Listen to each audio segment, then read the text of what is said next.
Nou die dag bel hier 'n man vir my wat in die Kalahari geboor het. En soos dit nou is met baie Karoo boere ook, as jy nou oud word en jy klaar geboor, dan trek jy see toe. En die man bly nou in Stilbaai.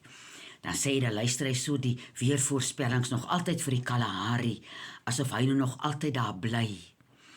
En hy sê vir my, die ergste ding wat jy vir 'n mens kan sê wat boer is, mooi weer en warm.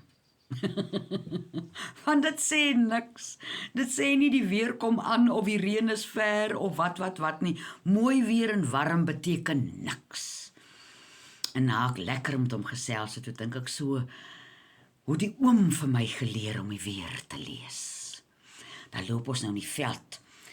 En daar kan geen reën wees as daar nie eers 'n vlies is nie. Dan sal die oom opkyk en hy sê, sien juffrou, daar begin die vliese. Daar begin die vliese. En as die wind nou reg waai, dan begin die wind nou die vliese oorwaai na die Weskus toe.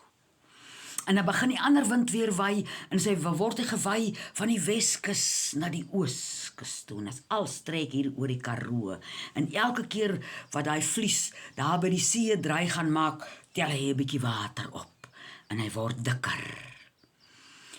En dit beteken nou nie, dit gaan net reën oor die vlies dikker word nie, want jy moet ook na die maan kyk.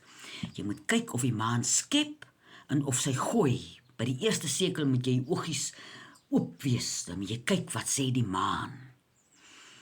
En as die maan nou reg is en die winde waai reg, en die wolke begin pak saam met die vliese, dan is nou die grootste uitdaging om nou nie vir almal te vertel van die weer wat op pad is nie. Want in die Karoo glo die mense, as jy van weer praat, dan praat jy om weg. So die groot uitdaging is om stil te bly met hierdie geheimenis, tot jy nou sien, dis nou regtig. Want nou moet dit ook weet, dit nou ook wees, dat die wolke moet van die regte kant af opsteek. As hulle hier oor die Swartberge kom na ons toe, dis nie reën nie. Hy moet hier van die weste kant af van 'n sekere plek afkom. En as hy begin saampak, dan is hy elke 5 minute buite om te sien wat maak die weer. Wat het die weer nou nog bygesit? En so is dit nou naand onmiskenbaar word, dat dit lyk of dit regtig gaan reën. Dan bel jy nou 'n paar mense en sê, "Haai jongens, die weer ook so mooi by jou." "Ja," sê hulle, "ons kyk maar wat gebeur." En as die wolke begin toetrek, en die eerste druppels begin dans op die sinkdak, dan jy nou al die weer dopgehou vir 10+ dae.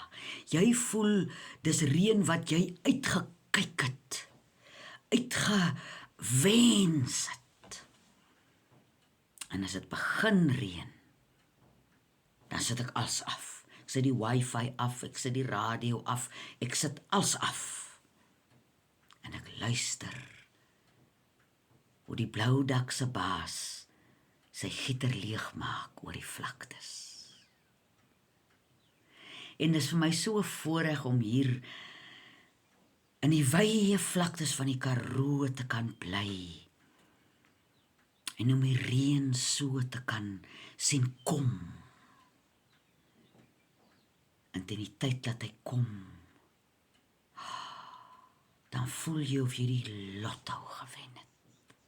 Of jy die grootste geskenk gekry het. Want dis die een ding wat ons slim mense nie kan maak nie. Ons kan nie reën maak.